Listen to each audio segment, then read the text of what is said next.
Tanging bakas ng mga dugo ang naiwan sa hardware store na ito sa Barangay Pamutik sa bayan ng Pidigan sa Abra. Ito'y matapos pagbabarilin dito si Pidigan Vice Mayor Noel Bizares bandang alas 8:40 ng umaga kahapon, September 12.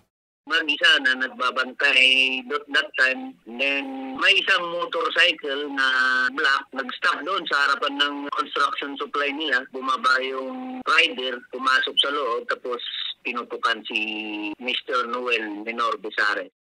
Matapos ang pamamaril, tumakas ang dalawang suspect. Tinamaan ng vice-alkalde sa kanyang kanang kamay, dibdib at balikat. Agad naman siyang itinakbo sa pagamutan. Kahapon bumuo na ang Abra Police Provincial Office ng task force na tututok sa nasabing kaso.